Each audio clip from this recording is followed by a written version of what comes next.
मुकदमे की तैयारी। दादा अब्दुल्ला के केस की तैयारी करते समय मैं तथ्य की महिमा को इस हद तक नहीं पहचान सका था। तथ्य का अर्थ है सच्ची बात। सच्चाई पर डटे रहने से कानून अपने आप हमारी मदद पर आ जाते हैं। अंत में मैंने दादा अब्दुल्ला के केस में ये देख लिया कि उनका पक्ष मजबूत है, कानून को उनकी मदद करनी ही चाहिए। पर मैंने देखा कि मुकदमा लड़ने में दोनों पक्ष, जो आपस में रिश्तेदार हैं और एक ही नगर के निवासी हैं, बर्बाद हो जाएंगे। कोई कह नहीं सकता था कि मुकदमे का अंत कब होगा। अदालत में चलता रहे तो उसे जितना चाहो उतना लंबा किया जा सका था। मुकदमे को लंबा करने में दो में से किसी एक पक्ष का भी लाभ न होता, इसलिए संभव हो तो दोनों पक्ष मुकदमे का शीघ्र अंत चाहते थे। मैंने तैयब सेठ से विनती की, झगड़े को आपस में ही निपटा लेने की सलाह दी। उन्होंने अपने वकील से मिलने को कहा। यदि दोनों पक्ष अपने विश्वास के किसी व्यक्ति को पंच चुन लें तो मामला झटपट निपट जाए। वकीलों का खर्च इतना अधिक बढ़ता जा रहा था कि उसमें उनके जैसे बड़े व्यापारी भी बर्बाद हो जाते। दोनों इतनी चिंता के साथ मुकदमा लड़ रहे थे कि एक भी निश्चिंत होकर दूसरा कोई काम नहीं कर सकता था। इस बीच आपस में बैर भी बढ़ता जा रहा था। मैंने समझौते के लिए जी तोड़ मेहनत की। तैयब सेठ मान गए। आखिर पंच नियुक्त हुए। उनके सामने मुकदमा चला। मुकदमे में दादा अब्दुल्ला जीते, पर मुझे इतने से संतोष नहीं हुआ। यदि पंच के फैसले पर अमल होता तो तैयब हाजी खान मोहम्मद इतना रुपया एक साथ नहीं दे सकते थे। दक्षिण अफ्रीका में बसे हुए पोरबंदर के मेमनों में आपस का एक ऐसा अलिखित नियम था कि खुद चाहे मर जाएं पर दिवाला न निकालें। तैयब सेठ 37,000 पौंड और मुकदमे का खर्च एक मुश्त दे ही नहीं सकते थे। उन्हें न तो एक दमड़ी कम देनी थी, न ही दिवाला निकालना था। रास्ता एक ही था कि दादा अब्दुल्ला उन्हें काफी लंबी मोहलत दें। दादा अब्दुल्ला ने उदारता से काम लिया और खूब लंबी मोहलत दे दी। पंच नियुक्त कराने में मुझे जितनी मेहनत करनी पड़ी, उससे अधिक मेहनत ये लंबी अवधि निश्चित करने में पड़ी। दोनों पक्षों को प्रसन्नता हुई, दोनों की प्रतिष्ठा बढ़ी। मेरे संतोष की सीमा न रही। मैं सच्ची वकालत सीखा, मनुष्य के अच्छे पहलू को खोजना सीखा और मनुष्य हृदय में प्रवेश करना सीखा। मैंने देखा कि वकील का कर्तव्य दोनों पक्षों के बीच खुदी हुई खाई को पाटना है। इस शिक्षा ने मेरे मन में ऐसी जड़ जमाई कि 20 साल की अपनी वकालत का मेरा अधिकांश समय अपने दफ्तर में बैठकर सैकड़ों मामलों को आपस में सुलझाने में ही बीता। उसमें मैंने कुछ खोया नहीं। ये भी नहीं कहा जा सकता कि मैंने पैसा खोया। आत्मा तो खोई ही नहीं। ईश्वर इच्छा सर्वोपरि। खबर नहीं इस जुग में पल की, समझ मन को जाने कल की। मुकदमे के खत्म होने पर मेरे लिए प्रिटोरिया में रहने का कोई कारण न रहा। मैं डरबन गया। वहां पहुंचकर मैंने हिंदुस्तान लौटने की तैयारी की। अब्दुल्ला सेठ मुझे बिना मान सम्मान के जाने दें, ये संभव नहीं था। उन्होंने मेरे निमित्त से सीडनहैम में एक सामूहिक भोजन का आयोजन किया। पूरा दिन वहीं बिताना था। मेरे पास कुछ अखबार पड़े थे, मैं उन्हें पढ़ रहा था। एक अखबार के कोने में मैंने एक छोटा सा संवाद देखा। उसका शीर्षक था इंडियन फ्रेंचाइज, यानी हिंदुस्तानी मताधिकार। इस संवाद का यह आशय था कि हिंदुस्तानियों को नेटाल की धारा सभा के लिए सदस्य चुनने का जो अधिकार है वो छीन लिया जाए।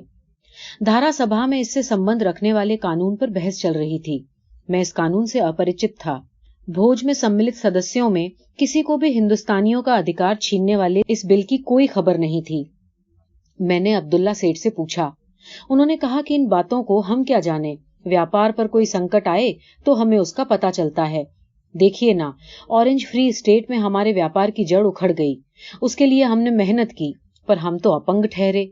अखबार पढ़ते हैं तो उसमें भी सिर्फ भाव ताव की बातें ही समझ पाते हैं। कानूनी बातों का हमें क्या पता चले। हमारे आंख कान तो हमारे गोरे वकील हैं। मैंने पूछा, पर यहाँ पैदा हुए और अंग्रेजी जानने वाले इतने सारे नौजवान हिंदुस्तानी हैं, वे क्या करते हैं?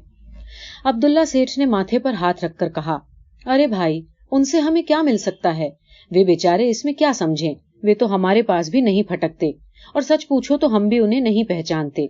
वे ईसाई हैं, इसलिए पादरियों के पंजे में हैं, और पादरी सब गोरे हैं जो सरकार के अधीन हैं। मेरी आंखें खुल गईं।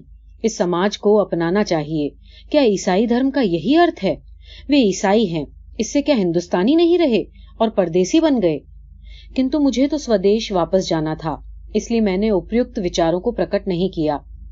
मैंने अब्दुल्ला सेठ से कहा, लेकिन अगर ये कानून इस तरह पास हो गया तो आप सबको बड़ी मुश्किल में डाल देगा। ये तो हिंदुस्तानियों की आबादी को मिटाने का पहला कदम है। इसमें हमारे स्वाभिमान की हानि है। दूसरे मेहमान इस चर्चा को ध्यानपूर्वक सुन रहे थे। उनमें से एक ने कहा, मैं आपसे सच बात कहूं, अगर आप इस स्टीमर में न जाएं और 1 आध महीना रुक जाएं, तो आप जिस तरह कहेंगे हम लड़ेंगे। दूसरे सब एक साथ बोल उठे, ये बात सच है। अब्दुल्ला सेठ, आप गांधी भाई को रोक लीजिए। मैंने मन में लड़ाई की रूपरेखा तैयार कर ली। मताधिकार कितनों को प्राप्त है सो जान लिया और फिर मैंने 1 महीना रुक जाने का निश्चय किया। इस प्रकार ईश्वर ने दक्षिण अफ्रीका में मेरे स्थायी निवास की नींव डाली और स्वाभिमान की लड़ाई का बीज रोप दिया। नेटाल में बस गया। पहला काम तो ये सोचा गया कि धारा सभा के अध्यक्ष को ऐसा तार भेजा जाए कि वे बिल पर अधिक विचार करना मुलतवी कर दें। इसी आशय का तार मुख्यमंत्री सर जॉन रॉबिन्सन को भेजा और दूसरा दादा अब्दुल्ला के मित्र के नाते मिस्टर एस्कम को। इस तार के जवाब में अध्यक्ष का तार मिला कि बिल की चर्चा 2 दिन तक मुलतवी रहेगी। सब खुश हुए। सब जानते थे कि यही नतीजा निकलेगा, पर कौम में नवजीवन का संचार हुआ। सब कोई ये समझे कि हम एक कौम हैं, केवल व्यापार संबंधी अधिकारों के लिए नहीं, बल्कि कौम के अधिकारों के लिए लड़ना भी हम सबका धर्म है। उन दिनों लॉर्ड रिपन उपनिवेश मंत्री थे। उन्हें एक बहुत बड़ी अर्जी भेजने का निश्चय किया गया। इस अर्जी पर यथासंभव अधिक से अधिक लोगों की सहियां लेनी थीं। ये काम एक दिन में तो हो नहीं सकता था। अतः स्वयं सेवक नियुक्त हुए और सबने काम निपटाने का जिम्मा लिया। अर्जी लिखने में मैंने बहुत मेहनत की। जो साहित्य मुझे मिला सो सब में पढ़ गया। हिंदुस्तान में हम एक प्रकार के मताधिकार का उपभोग करते हैं। सिद्धांत की इस दलील को और हिंदुस्तानियों की आबादी कम है, इस व्यवहारिक दलील को मैंने केंद्र बिंदु बनाया। अर्जी पर 10,000 सहियां हुईं। एक पखवाड़े में अर्जी भेजने लायक सहियां प्राप्त हो गईं। इतने समय में नेटाल में 10,000 सहियां प्राप्त की गई। इसे पाठक छोटी मोटी बात न समझें। सहियां समूचे नेटाल से प्राप्त करनी थीं। लोग ऐसे काम से अपरिचित थे। निश्चय ये था कि सही करने वाला किस बात पर सही कर रहा है, इसे जब तक वो समझ न ले तब तक वो सही न ली जाए। इसलिए खास तौर पर स्वयं सेवकों को भेजकर ही सहियां प्राप्त की जा सकती थीं। अर्जी गई। उसकी 1,000 प्रतियां छपवाई थीं। उस अर्जी के कारण हिंदुस्तान के आम लोगों को नेटाल का पहली बार परिचय हुआ। मैं जितने अखबारों और सार्वजनिक नेताओं के नाम जानता था, उतनों को अर्जियों की प्रतियां भेजी गईं। टाइम्स ऑफ इंडिया ने उस पर अग्रलेख लिखा और हिंदुस्तानियों की मांग का अच्छा समर्थन किया। विलायत में भी अर्जी की प्रतियां सब पक्षों के नेताओं को भेजी गई थीं। वहां लंदन के टाइम्स का समर्थन प्राप्त हुआ। इससे आशा बंधी कि बिल मंजूर न हो सकेगा। अब मैं नेटाल छोड़ सकूं, ऐसी मेरी स्थिति नहीं थी। लोगों ने मुझे चारों तरफ से घेर लिया और नेटाल में ही स्थायी रूप से रहने का अत्यंत आग्रह किया। मैंने अपनी कठिनाइयां बताईं। मैंने अपने मन में निश्चय कर लिया था कि मुझे सार्वजनिक खर्च पर नहीं रहना चाहिए। मुझे अलग घर बसाने की आवश्यकता जान पड़ी। उस समय मैंने ये माना था कि घर भी अच्छा और अच्छी बस्ती में लेना चाहिए।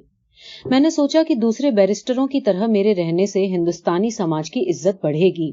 मुझे लगा कि ऐसा घर मैं साल में 300 पौंड के खर्च के बिना चला ही नहीं सकूंगा। मैंने निश्चय किया कि इतनी रकम की वकालत की गारंटी मिलने पर ही मैं रह सकता हूँ, और वहां रहने वालों को मैंने इसकी सूचना दे दी। इस चर्चा का परिणाम ये निकला कि कोई 20 व्यापारियों ने मेरे लिए वर्ष का वर्षासन बांध दिया। इसके उपरांत दादा अब्दुल्ला विदाई के समय मुझे जो भेंट देने वाले थे, उसके बदले उन्होंने मेरे लिए आवश्यक फर्नीचर खरीद दिया और मैं नेटाल में बस गया। Natal Indian Congress. भारतीय मताधिकार प्रतिबंधक कानून के विरुद्ध केवल प्रार्थना पत्र भेजकर ही बैठा नहीं जा सकता था। उसके बारे में आंदोलन चलते रहने से उपनिवेश मंत्री पर उसका असर पड़ सकता था। इसके लिए एक संस्था की स्थापना करना आवश्यक मालूम हुआ।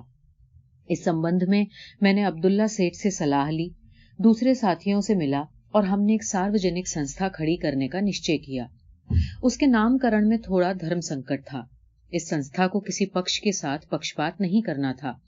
अतएव मैंने अपनी दलीलें पेश करके संस्था का नाम कांग्रेस ही रखने का सुझाव दिया और सन 1894 के मई महीने की 22 तारीख को नेटाल इंडियन कांग्रेस का जन्म हुआ। सदस्य बनाने में साथियों ने असीम उत्साह का परिचय दिया था। इसमें उन्हें आनंद आता था। अनमोल अनुभव प्राप्त होते थे। बहुतेरे लोग खुश होकर नाम लिखाते और तुरंत पैसे दे देते। दूर दूर के गांव में थोड़ी कठिनाई होती थी। लोग सार्वजनिक काम का अर्थ नहीं समझते थे। बहुत सी जगहों में तो लोग अपने यहाँ आने का न्योता भेजते और प्रमुख व्यापारी के यहाँ ठहरने की व्यवस्था करते।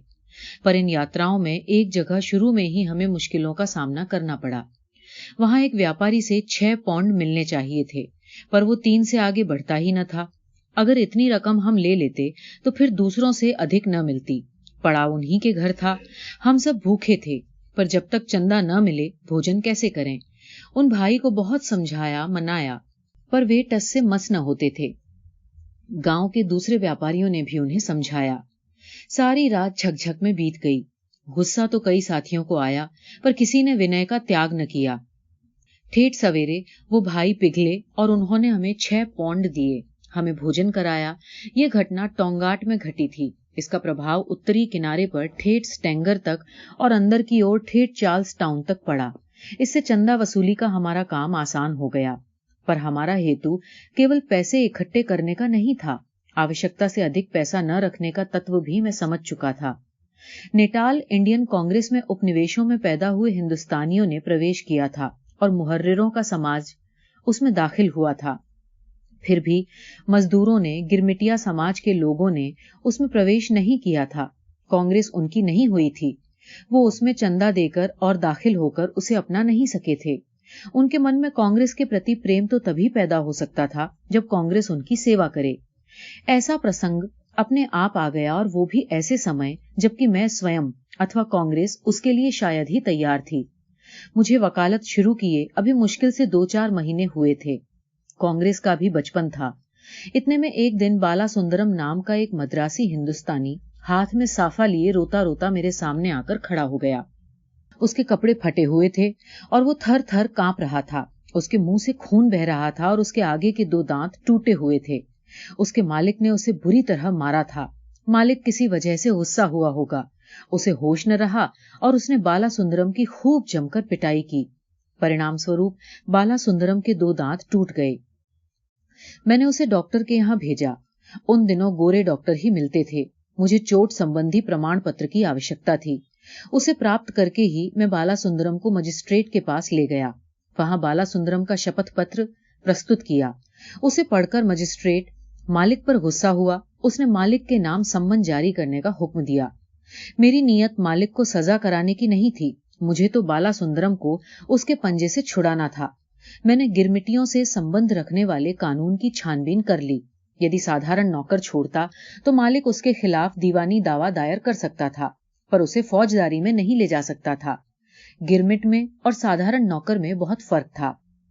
पर खास फर्क ये था कि अगर गिरमिटिया मालिक को छोड़े तो वो फौजदारी गुनाह माना जाता था और उसके लिए उसे कैद भुगतनी होती। इसीलिए सर विलियम विल्सन हंटर ने इस स्थिति को लगभग गुलामी की सी स्थिति माना था। गुलाम की तरह गिरमिटिया मालिक की मिल्कियत माना जाता था। बाला सुंदरम को छुड़ाने के केवल 2 उपाय थे। या तो गिरमिटियों के लिए नियुक्त अधिकारी, जो कानून की दृष्टि से उनका रक्षक कहा जाता था, उसका गिरमिट रद्द कर दे और दूसरे के नाम लिखवा दे, अथवा मालिक स्वयं उसे छोड़ने को तैयार हो जाए। मैं मालिक से मिला। उससे मैंने कहा, मैं आपको सजा नहीं कराना चाहता। इस आदमी को सख्त मार पड़ी है, सो तो आप जानते ही हैं। आप इसका गिरमिट दूसरे के नाम लिखाने को राजी हो जाएं तो मुझे संतोष होगा। मालिक तो यही चाहता था। फिर मैं रक्षक से मिला।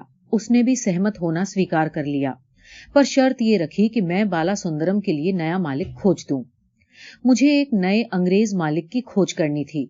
हिंदुस्तानियों को गिरमिटिया मजदूर रखने की इजाजत नहीं थी। मैं अभी कुछ ही अंग्रेजों को पहचानता था। उनमें से एक को मिला। उन्होंने मुझ पर मेहरबानी करके बाला सुंदरम को रखना मंजूर कर लिया। मैंने उनकी कृपा को साभार स्वीकार किया। मजिस्ट्रेट ने मालिक को अपराधी ठहराकर ये लिख दिया कि उसने बाला सुंदरम का गिरमिट दूसरे के नाम लिखना स्वीकार कर दिया है। बाला सुंदरम के मामले की बात गिरमिटियों में चारों तरफ फैल गई और मैं उनका बंधु मान लिया गया। मुझे ये बात अच्छी लगी। मेरे दफ्तर में गिरमिटियों का तांता सा लग गया और मुझे उनके सुख दुख जानने की बड़ी सुविधा हो गई। 3 पौंड का कर।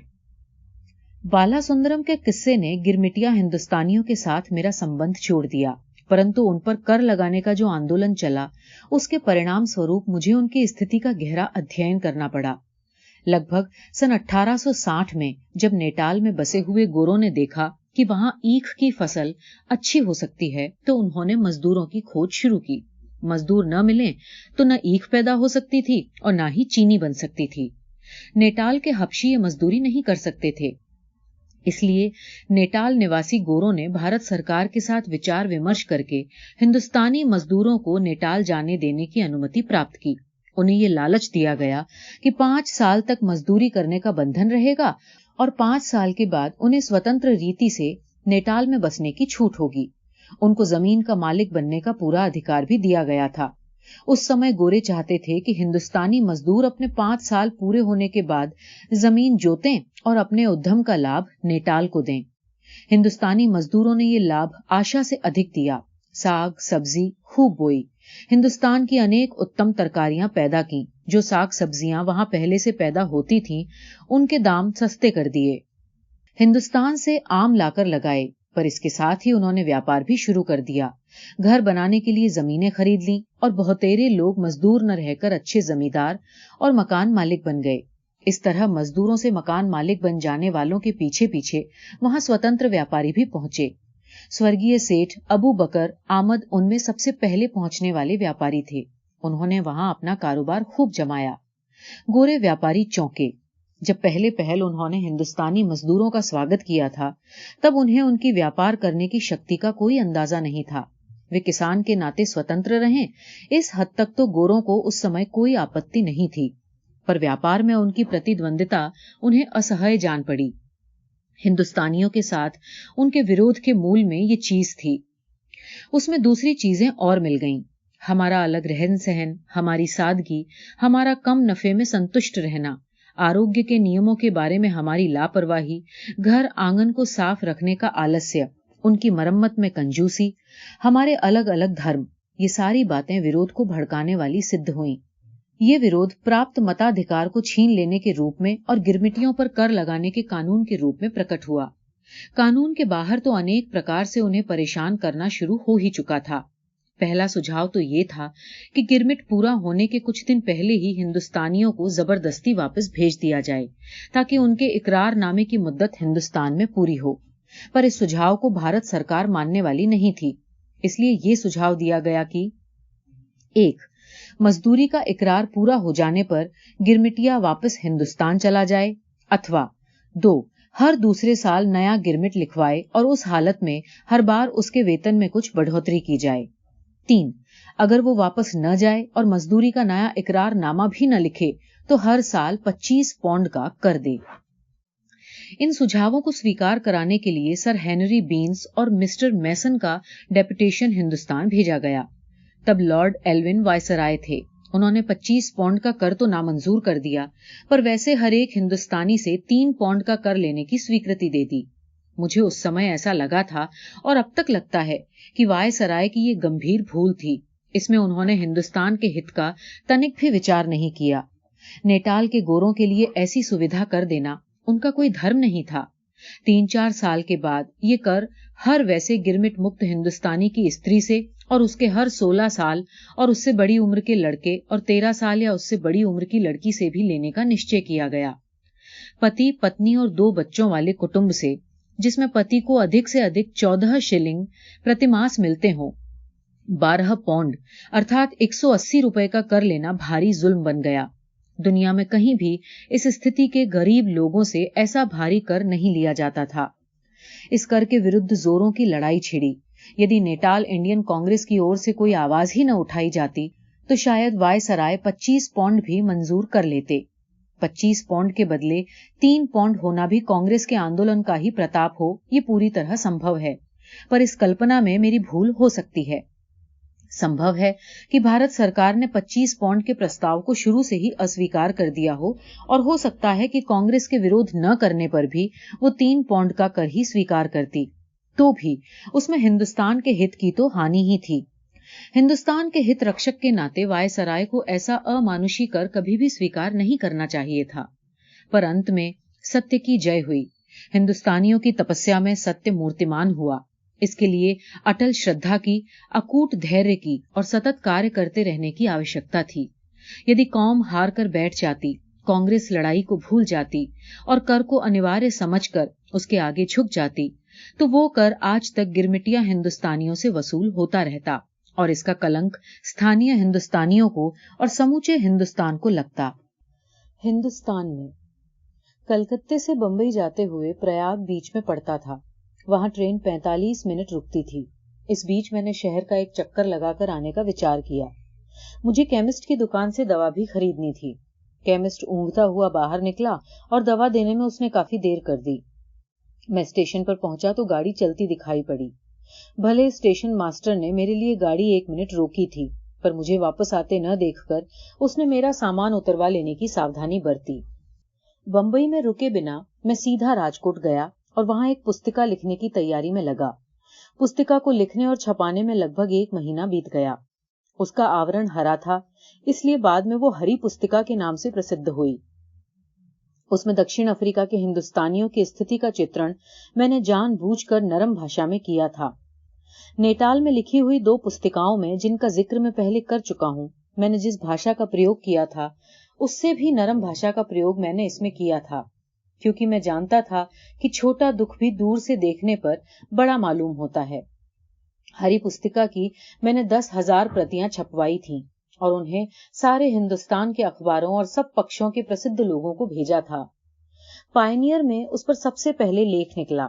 उसका सारांश विलायत गया और उस सारांश का सारांश फिर राइटर के द्वारा नेटाल पहुंचा। वो तार तो 3 पंक्तियों में था। नेटाल में हिंदुस्तानियों के साथ होने वाले व्यवहार का जो चित्र मैंने खींचा था, उसका वो लघु संस्करण था। वो मेरे शब्दों में नहीं था। उसका जो असर हुआ उसे हम आगे देखेंगे। धीरे धीरे सब प्रमुख पत्रों में इस प्रश्न की विस्तृत चर्चा हुई। इस पुस्तिका को डाक से भेजने के लिए इसके पैकेट तैयार कराने का काम मुश्किल था और पैसा देकर कराना खर्चीला। मैंने सरल युक्ति खोज ली। मोहल्ले के सब लड़कों को इकट्ठा किया और उनसे सवेरे के 2-3 घंटों में से जितना समय वे दे सकें उतना देने के लिए कहा। लड़कों ने इतनी सेवा करना खुशी से स्वीकार किया। अपनी तरफ से मैंने उन्हें अपने पास जमा होने वाले काम में आए हुए डाक के टिकट और आशीर्वाद देना कबूल किया। लड़कों ने हंसते खेलते मेरा काम पूरा कर दिया। इस प्रकार छोटे बच्चों को स्वयं सेवक बनाने का ये मेरा पहला प्रयोग था। इन बालकों में से 2 आज भी मेरे साथी हैं। राजकोट में मेरा दक्षिण अफ्रीका का काम चल रहा था और इसी बीच मैं बंबई हो आया। मेरा इरादा खास शहरों में सभाएं करके विशेष रूप से लोकमत तैयार करने का था। इस ख्याल से मैं वहां गया था। पहले मैं न्यायमूर्ति रांडे से मिला। उन्होंने मेरी बात ध्यान से सुनी और मुझे सर फिरोज शाह मेहता से मिलने की सलाह दी। बाद में मैं जस्टिस बदरुद्दीन तैयब जी से मिला। उन्होंने मेरी बात सुनकर मुझे वही सलाह दी। सर फिरोज शाह से तो मुझे मिलना ही था, पर इन 2 गुरुजनों के मुंह से उनकी सलाह के अनुसार चलने की बात सुनकर मुझे इस बात का विशेष बोध हुआ कि सर फिरोज शाह का जनता पर कितना प्रभुत्व था। मैं सर फिरोज शाह से मिला। उनके तेज से चकाचौंध हो जाने को मैं तैयार था ही। उनके लिए प्रयुक्त होने वाले विश्लेषणों को मैं सुन चुका था। मुझे बंबई के शेर और बंबई के बेताज बादशाह से मिलना था, पर बादशाह ने मुझे डराया नहीं। पिता जिस प्रेम से अपने नौजवान बेटे से मिलता है, उसी तरह वो मुझसे मिले। उनसे मुझे उनके चैम्बर में मिलना था। उनके पास उनके अनुयायियों का दरबार तो भरा ही रहता था। वाच्छा थे, कामा था, इनसे उन्होंने मेरी पहचान कराई। वाच्छा का नाम मैं सुन चुका था। वे सर फिरोज शाह के दाहिने हाथ माने जाते थे। वीर चंद गांधी ने अंक शास्त्री के रूप में मुझे उनका परिचय दिया था। उन्होंने कहा, गांधी, हम फिर मिलेंगे। इस सारी बातचीत में मुश्किल से 2 मिनट लगे होंगे। सर फिरोज शाह ने मेरी बात सुन ली। न्यायमूर्ति रांडे और तैयब जी से मिल चुकने की बात भी मैंने उन्हें बता दी। उन्होंने कहा, गांधी, तुम्हारे लिए मुझे आम सभा करनी होगी। मुझे तुम्हारी मदद करनी चाहिए। फिर अपने मुंशी की ओर मुड़े और उसे सभा का दिन निश्चित करने को कहा। दिन निश्चित करके उन्होंने मुझे विदा कर दिया। सभा से 1 दिन पहले आकर मिलने की आज्ञा दी। मैं निर्भय होकर मन ही मन खुश होता हुआ घर लौटा। बंबई की इस यात्रा में मैं वहां रहने वाले अपने बहनोई से मिलने गया। वे बीमार थे, घर में गरीबी थी। अकेली बहन से उनकी सेवा शुश्रूषा हो नहीं पाती थी। बीमारी गंभीर थी। मैंने उन्हें अपने साथ राजकोट चलने को कहा। वे राजी हो गए। बहन बहनोई को लेकर मैं राजकोट पहुंचा। बीमारी अपेक्षा से अधिक गंभीर हो गई।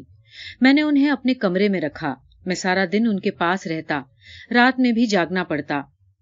उनकी सेवा करते हुए मैं दक्षिण अफ्रीका का काम कर रहा था। बहनोई का स्वर्गवास हो गया, पर उनके अंतिम दिनों में उनकी सेवा करने का अवसर मुझे मिला, इससे मुझे बड़ा संतोष हुआ। बहनोई के देहांत के दूसरे ही दिन मुझे बंबई की सभा के लिए जाना था। सार्वजनिक सभा के लिए भाषण की बात सोचने जितना समय भी मुझे नहीं मिला था। लंबे जागरण की थकावट मालूम हो रही थी और आवाज भारी हो गई थी। ईश्वर जैसे तैसे मुझे निभाह लेगा, ये सोचता हुआ मैं बंबई पहुंचा। फरामजी कावसजी इंस्टीट्यूट के हॉल में सभा थी। मैंने सुन रखा था कि जिस सभा में सर फिरोज शाह बोलने वाले हों, उस सभा में खड़े रहने को जगह नहीं मिलती। ऐसी सभाओं में विद्यार्थी समाज खास रस लेता था। ऐसी सभा का मेरा ये पहला अनुभव था। सर फिरोज शाह को मेरा भाषण अच्छा लगा। मुझे गंगा नहाने का सा संतोष हुआ। इस सभा के परिणाम स्वरूप देश पांडे और एक पारसी सज्जन पिघले और दोनों ने मेरे साथ दक्षिण अफ्रीका जाने का अपना निश्चय प्रकट किया। सर फिरोज शाह मेहता ने मेरा मार्ग सरल कर दिया था। बंबई से मैं पूना गया। मुझे मालूम था कि पूना में 2 दल थे। मुझे तो सबकी मदद की जरूरत थी। मैं लोकमान्य तिलक से मिला। उन्होंने कहा कि सब पक्षों की मदद लेने का आपका विचार बिल्कुल ठीक है। आपके मामले में कोई मतभेद हो ही नहीं सकता, लेकिन आपके लिए तटस्थ सभापति चाहिए। आप प्रोफेसर भांडारकर से मिलिए। वे आजकल किसी आंदोलन में सम्मिलित नहीं होते, पर संभव है कि वे इस काम के लिए आगे आ जाएं। उनसे मिलने के बाद मुझे परिणाम से सूचित कीजिए। मैं आपकी पूरी मदद करना चाहता हूं। आप प्रोफेसर गोखले से तो मिलेंगे ही। मेरे पास आप जब आना चाहें निसंकोच आइए। लोकमान्य का ये मेरा प्रथम दर्शन था। मैं उनकी लोकप्रियता का कारण तुरंत ही समझ गया। यहां से मैं गोखले के पास गया। वे फर्ग्यूसन कॉलेज में थे। मुझसे बड़े प्रेम से मिले और मुझे अपना बना लिया। उनसे भी मेरा ये पहला ही परिचय था, पर ऐसा जान पड़ा मानो हम पहले भी मिल चुके हों। सर फिरोज शाह मुझे हिमालय जैसे और लोकमान्य समुद्र जैसे, गोखले गंगा जैसे लगे। गंगा में मैं नहीं जा सकता था और हिमालय पर चढ़ा नहीं जा सकता। समुद्र में डूबने का डर था। गंगा की गोद में तो खेला जा सकता था, उसमें डोंगियां लेकर सैर की जा सकती थी। गोखले ने बारीकी से मेरी जांच की, उसी तरह जिस तरह स्कूल में भर्ती होते समय किसी विद्यार्थी की जांच की जाती है। उन्होंने मुझे बताया कि मैं किस किस से और कैसे मिलूं। फिर मेरा भाषण देखने को मांगा। मुझे कॉलेज की व्यवस्था दिखाई और जब जरूरत हो तब फिर मिलने को आने को कहा। डॉक्टर भांडारकर के जवाब की खबर देने को कहा और मुझे विदा किया। राजनीति के क्षेत्र में जो स्थान गोखले ने जीते जी मेरे हृदय में प्राप्त किया और स्वर्गवास के बाद आज भी जो स्थान उन्हें प्राप्त है, वो और कोई न पा सका। रामकृष्ण भांडारकर ने मेरा वैसा ही स्वागत किया जैसा कोई बाप अपने बेटे का करता है। बातचीत के अंत में वे बोले, तुम किसी से भी पूछोगे तो वो बतलाएगा कि आजकल मैं किसी राजनीतिक काम में हिस्सा नहीं लेता, पर मैं तुम्हें खाली हाथ नहीं लौटा सकता। तुम्हारा मामला इतना मजबूत है और तुम्हारा उद्यम इतना स्तुत्य है कि मैं तुम्हारी सभा में आने से इनकार कर ही नहीं सकता। ये अच्छा हुआ कि तुम श्री तिलक और श्री गोखले से मिल लिए। उनसे कहो कि मैं दोनों पक्षों द्वारा बुलाई गई सभा में खुशी से आऊंगा और सभापति का पद स्वीकार करूंगा। समय के बारे में मुझसे पूछने की कोई जरूरत नहीं। दोनों पक्षों को जो समय अनुकूल होगा उसके अनुकूल मैं हो जाऊंगा। ये कहकर उन्होंने धन्यवाद और आशीर्वाद के साथ मुझे विदा किया। बिना किसी हो हल्ले और आडंबर के एक सादे मकान में पूना की इस विद्वान और त्यागी मंडली ने सभा को और मुझे संपूर्ण प्रोत्साहन के साथ विदा किया। वहां से मैं मद्रास गया। मद्रास तो जैसे पागल हो उठा। बाला सुंदरम के किस्से का सभा पर गहरा असर पड़ा। मेरे लिए मेरा भाषण अपेक्षाकृत लंबा था, पूरा छपा हुआ था, पर सभा ने उसका एक एक शब्द ध्यानपूर्वक सुना। सभा के अंत में उस हरी पुस्तिका पर लोग टूट पड़े। मद्रास में संशोधन और परिवर्तन के साथ उसकी दूसरी आवृत्ति 10,000 की छपाई थी। उसका अधिकांश निकल गया, पर मैंने देखा कि 10,000 की जरूरत नहीं थी। मैंने लोगों के उत्साह का अंदाज कुछ अधिक कर लिया था। मेरे भाषण का प्रभाव तो अंग्रेजी जानने वाले समाज पर ही पड़ा था। उस समाज के लिए अकेले मद्रास शहर में 10,000 प्रतियों की आवश्यकता नहीं हो सकती थी। यहां मुझे बड़ी से बड़ी मदद स्वर्गीय जी परमेश्वरन पिल्लई से मिली। वे मद्रास स्टैंडर्ड के संपादक थे। उन्होंने इस प्रश्न का अच्छा अध्ययन कर लिया था वे मुझे अपने दफ्तर में समय समय पर बुलाते रहते थे और मेरा मार्गदर्शन करते थे। हिंदू के जी सुब्रमण्यम से भी मैं मिला था। उन्होंने और डॉक्टर सुब्रमण्यम ने भी पूरी सहानुभूति दिखाई, पर जी परमेश्वरन पिल्लई ने तो मुझे अपने समाचार पत्र का इस काम के लिए मनचाहा उपयोग करने दिया और मैंने निसंकोच उसका उपयोग किया भी। सभा पाचियप्पा हॉल में हुई थी और मेरा ख्याल है कि डॉक्टर सुब्रमण्यम उसके सभापति बने थे। मद्रास में सबके साथ विशेषकर अंग्रेजी में ही बोलना पड़ता था। फिर भी बहुतों से इतना प्रेम और उत्साह पाया कि मुझे घर जैसा ही लगा। प्रेम किन बंधनों को नहीं तोड़ सकता। इतने में डरबन से तार मिला, पार्लियामेंट जनवरी में बैठेगी, जल्दी लौटिए। इससे अखबारों में एक पत्र लिखकर मैंने तुरंत लौट जाने की जरूरत जता दी और कलकत्ता छोड़ा। दादा अब्दुल्ला के बंबई के एजेंट को तार दिया कि पहले स्टीमर से मेरे जाने की व्यवस्था करें। दादा अब्दुल्ला ने स्वयं कुरलैंड नाम का स्टीमर खरीद लिया था। उन्होंने उसमें मुझे और मेरे परिवार को मुफ्त ले जाने का आग्रह किया। मैंने उसे धन्यवाद सहित स्वीकार किया। दिसंबर के आरंभ में मैं कुरलैंड स्टीमर से अपनी धर्मपत्नी, 2 लड़कों और अपने स्वर्गीय बहनोई के एकमात्र लड़के को लेकर दूसरी बार दक्षिण अफ्रीका डरबन के लिए रवाना हुआ। तीसरा भाग, तूफान की आगही। कुटुंब के साथ ही मेरी पहली समुद्री यात्रा थी। मैंने कितनी ही बार लिखा है कि हिंदू समाज में ब्याह बचपन में होने के कारण और मध्यम श्रेणी के लोगों में पति के प्रायः साक्षर और पत्नी के प्रायः निरक्षर होने के कारण पति पत्नी के जीवन में अंतर रहता है और पति को पत्नी का शिक्षक बनना पड़ता है। मुझे अपनी धर्मपत्नी और बालकों की वेशभूषा की, खाने पीने की और बोलचाल की संभाल रखनी होती थी। मुझे उन्हें रीति रिवाज सिखाने होते थे। उन दिनों की कितनी ही बातों की याद मुझे आज भी हंसाती है। हिंदू पत्नी पति परायणता में अपने धर्म की प्रकाष्ठा मानती है। हिंदू पति अपने को पत्नी का ईश्वर मानता है, इसलिए पत्नी को पति जैसा नचाए वैसा नाचना होता है। 18 दिसंबर के आसपास दोनों स्टीमरों ने लंगर डाले। दक्षिण अफ्रीका के बंदरगाहों में यात्रियों के स्वास्थ्य की पूरी जांच की जाती है। यदि रास्ते में किसी को कोई छूत वाली बीमारी हुई तो स्टीमर को सूतक में यानी क्वारंटीन में रखा जाता है। हमारे बंबई छोड़ते समय वहां प्लेग की शिकायत थी, इसलिए हमें इस बात का डर जरूर था कि सूतक की कुछ बाधा होगी। बंदरगाह में लंगर डालने के बाद स्टीमर को सबसे पहले पीला झंडा फहराना होता है। डॉक्टरी जांच के बाद डॉक्टर के मुक्ति देने पर पीला झंडा उतरता है और फिर यात्रियों के रिश्तेदार आदि को स्टीमर पर आने की इजाजत मिलती है। डॉक्टर आए, जांच करके उन्होंने 5 दिन का सूतक घोषित किया, क्योंकि उनकी ये धारणा थी कि प्लेग के कीटाणु 23 दिन तक जिंदा रह सकते हैं। इसलिए उन्होंने ऐसा आदेश दिया कि बंबई छोड़ने के बाद 23 दिन की अवधि पूरी होने तक स्टीमरों को सूतक में रखा जाए। पर इस सूतक की आज्ञा का हेतु केवल स्वास्थ्य रक्षा नहीं था। डरबन के गोरे नागरिक हमें उल्टे पैरों लौटा देने का जो आंदोलन कर रहे थे, वो भी इस आज्ञा के मूल में एक कारण था। दादा अब्दुल्ला की तरफ से हमें शहर में चल रहे इस आंदोलन की खबरें मिलती रहती थीं। गोरे लोग एक के बाद दूसरी विराट सभाएं कर रहे थे। वे दादा अब्दुल्ला के नाम धमकियां भेजते थे, उन्हें लालच भी देते थे। अगर दादा अब्दुल्ला दोनों स्टीमरों को वापस ले जाएं, तो गोरे नुकसान की भरपाई करने को तैयार थे। दादा अब्दुल्ला किसी की धमकी से डरने वाले नहीं थे। इस समय वहां सेठ अब्दुल करीम हाजी आदम दुकान पर थे। उन्होंने प्रतिज्ञा की थी कि कितना ही नुकसान क्यों न उठाना पड़े, वे स्टीमरों को बंदरगाह पर लाएंगे और यात्रियों को उतारेंगे। मेरे नाम उनके विस्तृत पत्र बराबर आते रहते थे। सौभाग्य से इस समय स्वर्गीय मनसुख लाल हीरालाल नाजर मुझसे मिलने के लिए डरबन आ पहुंचे थे। वे होशियार और बहादुर आदमी थे। उन्होंने हिंदुस्तानी कौम को नेक सलाह दी। मिस्टर लाटन वकील थे, वे भी वैसे ही बहादुर थे। उन्होंने गोरों की करतूतों की निंदा की और इस अवसर पर कौम को जो सलाह दी वो सिर्फ वकील के नाते पैसे लेकर नहीं, बल्कि एक सच्चे मित्र के नाते दी। इस प्रकार डरबन में द्वंद्व युद्ध छिड़ गया। एक ओर मुट्ठी भर गरीब हिंदुस्तानी और उनके इने गिने अंग्रेज मित्र, दूसरी ओर धनबल, बाहुबल, विद्याबल और संख्या बल में भरे पूरे अंग्रेज थे। इन बलवान प्रतिपक्षियों को राज्य का बल भी प्राप्त हो गया था, क्योंकि नेटाल की सरकार ने खुल्लम खुल्ला उनकी मदद की थी। मिस्टर हैरी एस्कम ने, जो मंत्रिमंडल में थे और उसके कर्ता धर्ता थे, इन गोरों की सभाओं में प्रकट रूप से हिस्सा लिया था। यात्रियों के मनोरंजन के लिए स्टीमर पर खेलों का प्रबंध किया गया था। बड़े दिन का त्योहार आया। कप्तान ने उस दिन पहले दर्जे के यात्रियों को भोज दिया।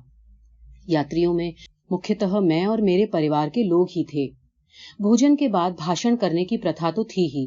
मैंने पश्चिमी सभ्यता पर भाषण किया। मैं जानता था कि ये अवसर गंभीर भाषण का नहीं है, पर मैं दूसरा कोई भाषण दे ही नहीं सकता था। मैं आनंद में सम्मिलित हुआ था, पर मेरा दिल तो डरबन में चल रही लड़ाई में ही लगा हुआ था, क्योंकि इस हमले में मध्य बिंदु मैं था। मुझ पर 2 आरोप थे। पहला, मैंने हिंदुस्तान में नेटाल वासी गोरों की अनुचित निंदा की थी, और दूसरा, मैं नेटाल को हिंदुस्तानियों से भर देना चाहता था, और इसलिए खासकर नेटाल में बसाने के लिए हिंदुस्तानियों को कुरलैंड और नादरी में भर लाया था। मुझे अपनी जिम्मेदारी का ख्याल था। मेरे कारण दादा अब्दुल्ला भारी नुकसान में पड़ गए थे। यात्रियों के प्राण संकट में थे, और अपने परिवार को साथ लाकर मैंने उसे भी दुख में डाल दिया था। पर मैं स्वयं बिल्कुल निर्दोष था। मैंने किसी को नेटाल आने के लिए ललचाया नहीं था। नादरी के यात्रियों को मैं पहचानता भी नहीं था, और कुरलैंड में अपने 2-3 रिश्तेदारों को छोड़कर बाकी के सैकड़ों यात्रियों के नाम धाम तक को मैं नहीं जानता था। मैंने हिंदुस्तान में अंग्रेजों के विषय में एक भी ऐसा शब्द नहीं कहा जो मैं नेटाल में न कह चुका था, और जो कुछ मैंने कहा था उसके लिए मेरे पास काफी प्रमाण थे। अंत में यात्रियों को और मुझे अल्टीमेटम मिले। दोनों को धमकी दी गई कि तुम्हारी जान खतरे में है। दोनों ने नेटाल के बंदरगाह पर उतरने के अपने अधिकार के विषय में लिखा और अपना ये निश्चय घोषित किया कि कैसा भी संकट क्यों न हो, हम अपने इस अधिकार पर डटे रहेंगे। आखिर 23वें दिन अर्थात 13 जनवरी सन 1897 में स्टीमरों को मुक्ति मिल गई और यात्रियों को उतरने का आदेश मिला। जहाज धक्के पर लगा, यात्री उतरे, पर मेरे बारे में मिस्टर एस्कम्ब ने कप्तान से कहलाया था, गांधी को और उनके परिवार को शाम के समय उतारिएगा। उनके विरुद्ध गोरे बहुत उत्तेजित हो गए हैं और उनके प्राण संकट में हैं। सुपरिटेंडेंट मिस्टर टेटम उन्हें शाम को अपने साथ ले जाएंगे। कप्तान ने मुझे इस संदेश की खबर दी। मैंने तदनुसार उसे स्वीकार किया, लेकिन इस संदेश को मिले आधा घंटा भी न हुआ था कि इतने में मिस्टर लाटन आए और कप्तान से मिलकर बोले कि यदि मिस्टर गांधी मेरे साथ चलें तो मैं उन्हें अपनी जिम्मेदारी पर ले जाना चाहता हूं। स्टीमर के एजेंट के वकील के नाते मैं आपसे कहता हूं कि मिस्टर गांधी के बारे में जो संदेश आपको मिला है उसके बंधन से आप मुक्त हैं। इस प्रकार कप्तान से बातचीत करके वो मेरे पास आए और मुझे कुछ इस मतलब की बातें कहीं। आपको जीवन का डर न हो तो मैं चाहता हूं कि श्रीमती गांधी और बच्चे गाड़ी में रुस्तम जी सेठ के घर जाएं और आप तथा मैं आम रास्ते से पैदल चलें। मुझे ये बिल्कुल अच्छा नहीं लगता कि आप अंधेरा होने पर चुपचाप शहर में दाखिल हों। मेरा ख्याल है कि आपका बाल भी बांका न होगा। अब तो सब कुछ शांत है, गोरे सब तितर बितर हो गए हैं, पर कुछ भी क्यों न हो, मेरी राय है कि आपको छिपे तौर पर शहर में कभी नहीं जाना चाहिए। मैं सहमत हो गया। मेरी धर्मपत्नी और बच्चे गाड़ी में बैठकर रुस्तम जी सेठ के घर सही सलामत पहुंच गए। कप्तान की अनुमति लेकर मैं मिस्टर लाटन के साथ उतरा। रुस्तम जी सेठ का घर वहां से लगभग 2 मील दूर था। जैसे ही हम जहाज से उतरे, कुछ लड़कों ने मुझे पहचान लिया और वो गांधी गांधी चिल्लाने लगे। तुरंत ही कुछ लोग इकट्ठा हो गए और चिल्लाहट बढ़ गई। मिस्टर लाटन ने देखा कि भीड़ बढ़ जाएगी, इसलिए उन्होंने रिक्शा मंगवाया। मुझे उसमें बैठना कभी भी अच्छा नहीं लगता था।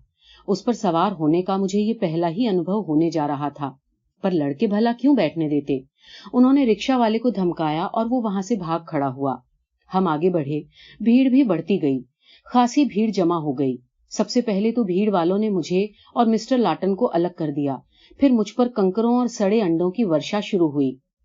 किसी ने मेरी पगड़ी उछालकर फेंक दी और फिर लातें शुरू हुई। मुझे गश आ गया। मैंने पास के घर की जाली पकड़ ली और दम लिया। वहां खड़ा रहना तो संभव ही नहीं था। तमाचे पड़ने लगे। इतने में पुलिस अधिकारी की स्त्री, जो मुझे पहचानती थी, उस रास्ते से गुजरी और मुझे देखते ही वो मेरी बगल में आकर खड़ी हो गई और धूप के न रहते भी उसने अपनी छतरी खोल ली। इससे भीड़ कुछ नरम पड़ी। अब मुझ पर प्रहार करने को हो तो मिसेस अलेक्जेंडर को बचाकर ही किए जा सकते थे। इस बीच मुझ पर मार पड़ते देखकर कोई हिंदुस्तानी नौजवान पुलिस थाने दौड़ कर गया। सुपरिटेंडेंट अलेक्जेंडर ने एक टुकड़ी मुझे घेरकर बचा लेने के लिए भेजी। वो समय पर पहुंची। मेरा रास्ता पुलिस थाने के पास ही होकर जाता था। सुपरिटेंडेंट ने मुझे थाने में आश्रय लेने की सलाह दी। मैंने इनकार किया और कहा, जब लोगों को अपनी भूल मालूम हो जाएगी तो वे शांत हो जाएंगे। मुझे उनकी न्याय बुद्धि पर विश्वास है। पुलिस के दस्ते के साथ में सही सलामत पारसी रुस्तम जी के घर पहुंचा। मेरी पीठ पर छिपी मार पड़ी थी। एक जगह थोड़ा खून निकल आया था। स्टीमर के डॉक्टर दादा बरजोर वहीं मौजूद थे। उन्होंने मेरी अच्छी सेवा शुश्रूषा की। यूं तो भीतर शांति थी, पर बाहर गोरों ने घर को घेर लिया था। शाम हो चुकी थी और अंधेरा हो चला था। बाहर हजारों लोग तीखी आवाज में शोर कर रहे थे और गांधी को हमें सौंप दो की पुकार मचा रहे थे। परिस्थिति का ख्याल करके सुपरिटेंडेंट वहां पहुंचे और भीड़ को धमकी से नहीं बल्कि उनका मन बहलाकर वश में रख रहे थे।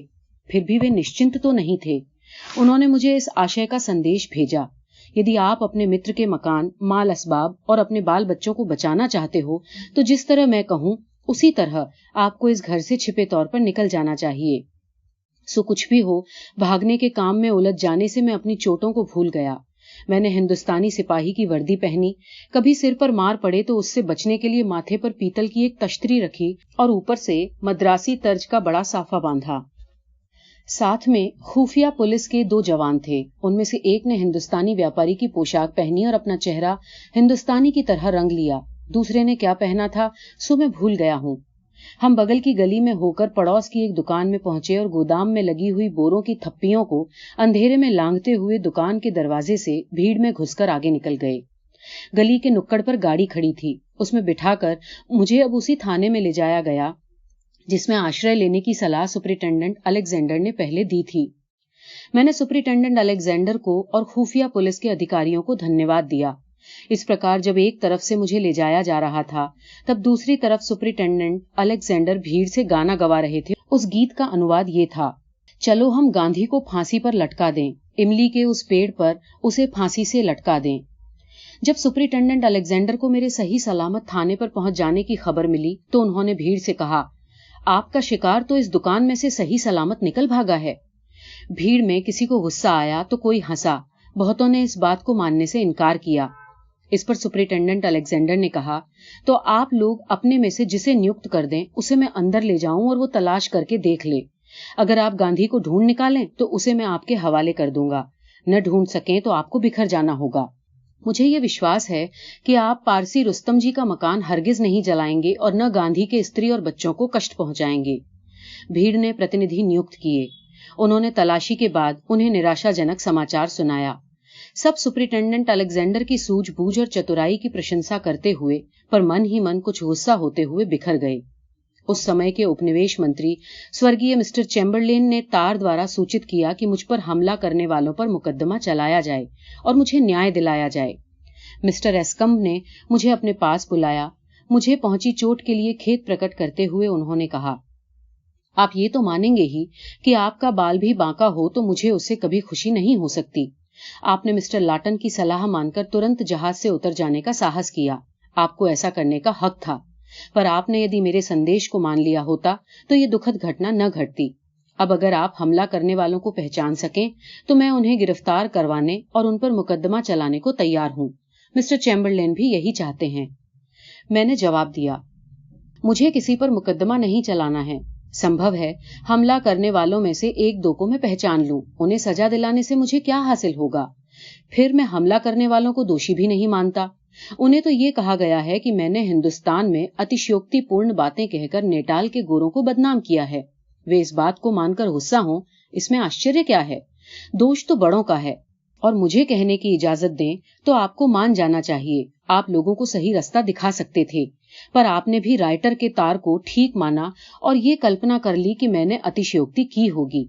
मुझे किसी पर कोई मुकदमा नहीं चलाना। जब वस्तु स्थिति प्रकट होगी और उन लोगों का पता चलेगा तो वे खुद पछताएंगे। तो आप मुझे ये बात लिख कर दे देंगे? मुझे मिस्टर चैम्बरलेन को इस आशय का तार भेजना पड़ा। मैं नहीं चाहता कि आप जल्दी में कुछ लिख कर दे दें। मेरी इच्छा ये है कि आप मिस्टर लाटन से और अपने दूसरे मित्रों से सलाह करके जो उचित जान पड़े सो करें। हाँ, मैं ये स्वीकार करता हूं कि यदि आप हमला करने वालों पर मुकदमा नहीं चलाएंगे तो सब और शांति स्थापित करने में मुझे बहुत मदद मिलेगी और आपकी प्रतिष्ठा तो निश्चय ही बढ़ेगी। मैंने जवाब दिया, इस विषय में मेरे विचार पक्के हो चुके हैं। ये निश्चय समझिए कि मुझे किसी पर मुकदमा नहीं चलाना है, इसलिए मैं आपको यहीं पर ये लिखकर दे देना चाहता हूँ। ये कहकर मैंने आवश्यक पत्र लिखकर दे दिया।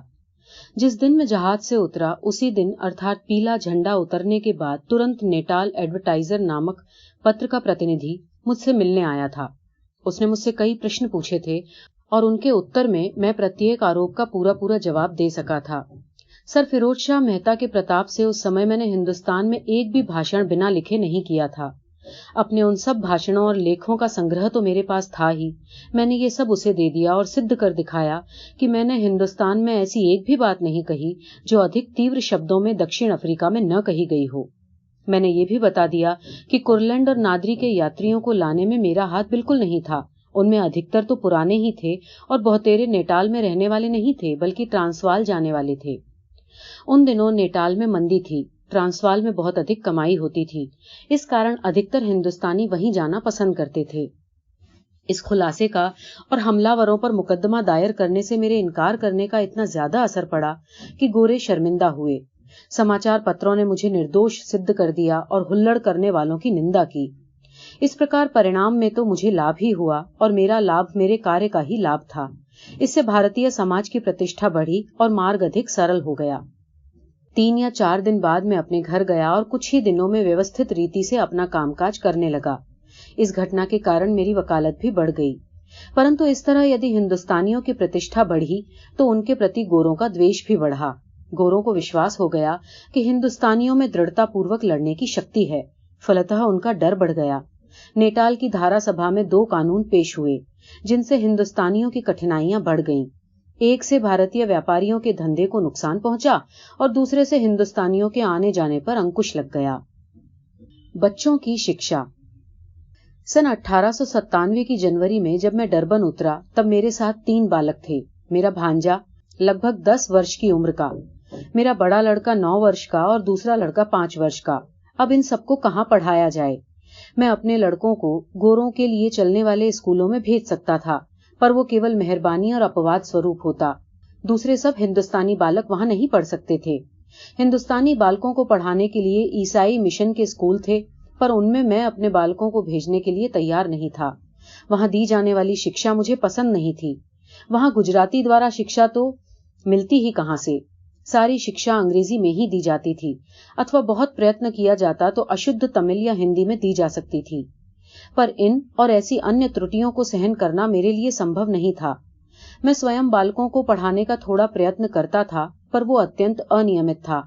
अपनी रुचि के अनुकूल गुजराती शिक्षक मैं खोज न सका। मैं उन्हें देश भेजने के लिए भी तैयार नहीं था।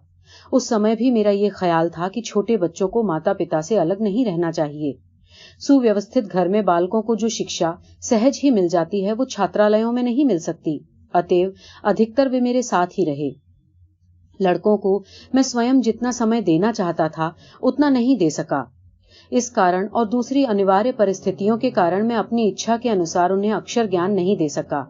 इस विषय में मेरे सब लड़कों को न्यून अधिक मात्रा में मुझसे शिकायत भी रही है, क्योंकि जब जब वे BA, MA और मैट्रिकुलेट के भी संपर्क में आते तब स्वयं किसी स्कूल में न पढ़ सकने की कमी का अनुभव करते थे। इस पर मेरी अपनी ये राय कि जो अनुभव ज्ञान उन्हें मिला है, माता पिता का जो सहचर्य वो प्राप्त कर सके हैं, स्वतंत्रता का जो पदार्थ पाठ उन्हें सीखने को मिला है, वो सब उन्हें न मिलता यदि मैंने उनको चाहे जिस तरह के स्कूल भेजने का आग्रह रखा होता।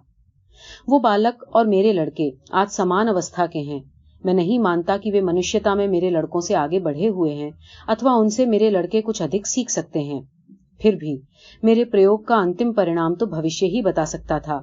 यहाँ इस विषय की चर्चा करने का हेतु तो ये है कि मनुष्य जाति की उत्क्रांति का अध्ययन करने वाले लोग गृह शिक्षा और स्कूली शिक्षा के भेद का और माता पिता द्वारा अपने जीवन में किए हुए परिवर्तनों का उनके बालकों पर जो प्रभाव पड़ता है उसका कुछ अंदाज लगा सकें।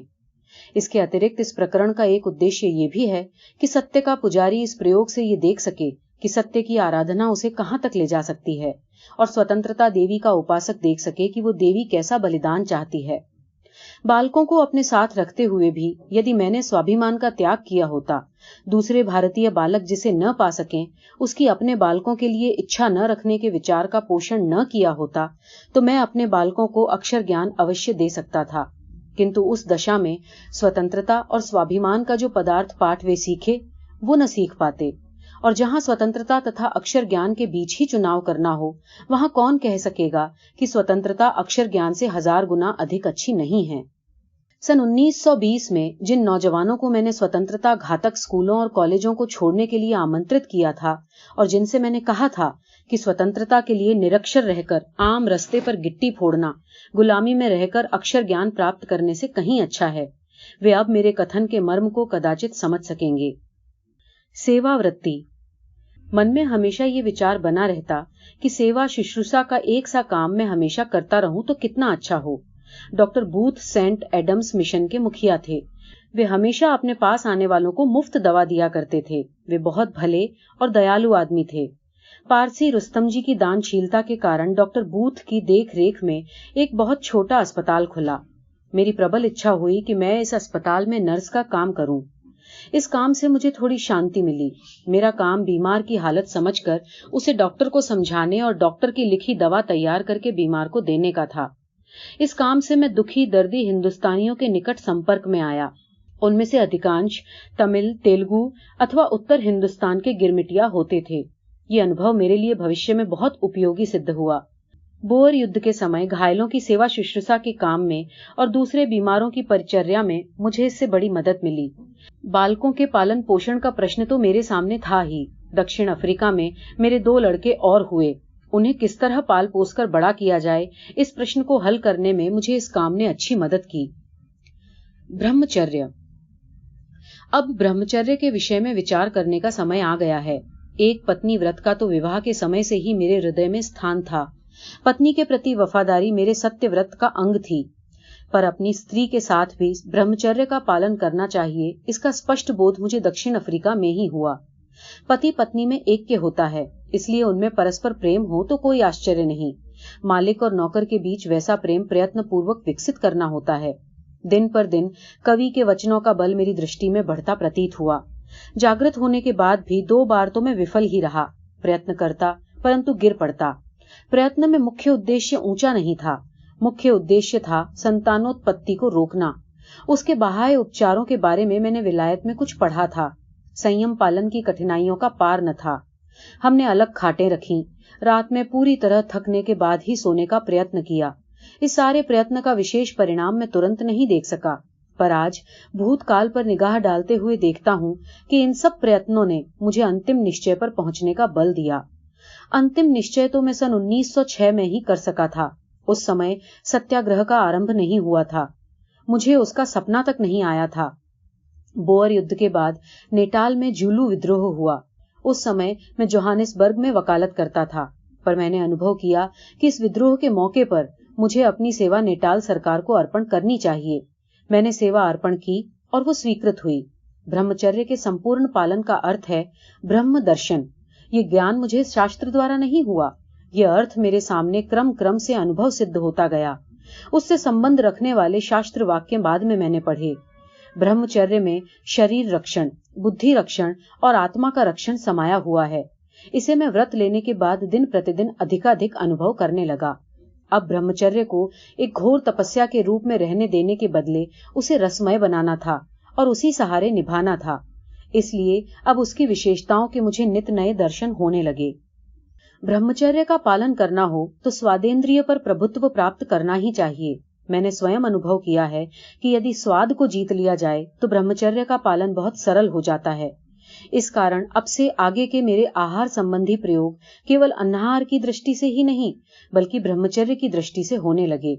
मैंने प्रयोग करके अनुभव किया कि आहार थोड़ा, सादा और बिना मिर्च मसाले का और प्राकृतिक स्थिति वाला होना चाहिए। ब्रह्मचारी का आहार वनपक्व फल है। इसे अपने विषय में तो मैंने 6 वर्ष तक प्रयोग करके देखा है।